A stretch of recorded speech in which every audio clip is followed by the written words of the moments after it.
बिस्मिल्लाहिर्रहमानिर्रहीम। Sana Khan food secret YouTube channel आप देख रहे हैं नाजरीन। उम्मीद है आप सब लोग खैर खैरियत से होंगे। इंशाअल्लाह ताला अपने वीडियो करते हैं स्टार्ट। सबसे पहले आपसे छोटी सी रिक्वेस्ट है कि हमारे चैनल को सब्सक्राइब कर दें और बेल नोटिफिकेशन ऑन कर दें ताकि हर नई आने वाली वीडियो आपको बर वक्त मिल सके। नाजरीन, आज का जो हमारा टॉपिक है वो ये है कि चेहरे के बारे में तो हमने बहुत सारे टोटके सुने हैं कि आपने अपना चेहरा कैसे वाइट करना है।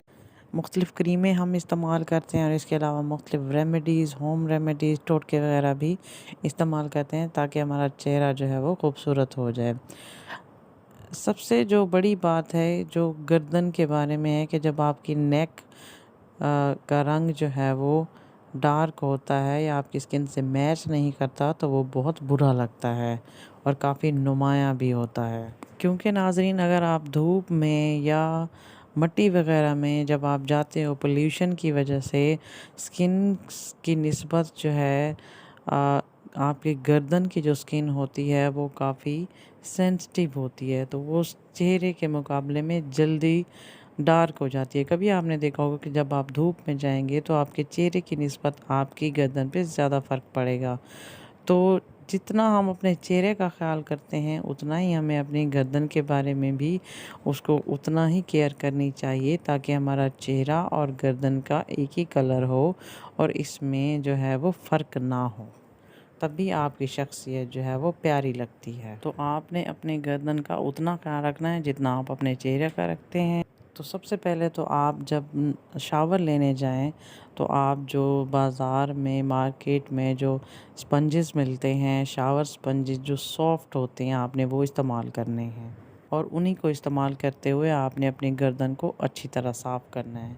उसके बाद हम आपको अपनी स्क्रीन पर लिए जाते हैं और आपसे टोटका शेयर करते हैं। सिर्फ 2 चीज़ों की आपको ज़रूरत पड़ेगी। आपने एक टमाटर लेना है, सुर्ख़ और ताज़ा टमाटर, उसको आधा काट लें। फिर उस पर जिस जगह से आपने उसको काटना है यानी कि कटी हुई जगह पर आपने चावल का आटा ले लें तो बेहतर है, नहीं तो घर पे आप उसको पीस लें। उसमें थोड़े-थोड़े दाने भी रह जाएंगे तो वो एक अच्छा स्क्रब का काम करेंगे। तो आपने टमाटर पर वो चावल का आटा या पिसे हुए चावल लगाकर अपनी गर्दन की अच्छी तरह स्क्रबिंग करनी है। 5 से 7 मिनट आप अच्छी तरह स्क्रबिंग करें। उसके बाद आप उसको नॉर्मल पानी से धो लें। ये चीज़ जो है आप अपनी उँगलियों के जो जोड़ होते हैं जो काले हो जाते हैं उन पर भी लगा सकते हैं, कोहनियों पर भी लगा सकते हैं और टखने जो काले रह जाते हैं आप उन पे भी ये अप्लाई कर सकते हैं। हफ्ते में 3 दफ़ा इस्तेमाल करें। महीने में आपको अच्छा खासा इसका रिज़ल्ट मिलेगा। ये थी आज की वीडियो। उम्मीद है आपके काम आएगी। हमारे चैनल को सब्सक्राइब कर दें, बेल आइकन प्रेस कर दें, दुआओं में याद रखें, कमेंट पे अपनी राय का इज़हार दीजिए। अल्लाह हाफ़िज़।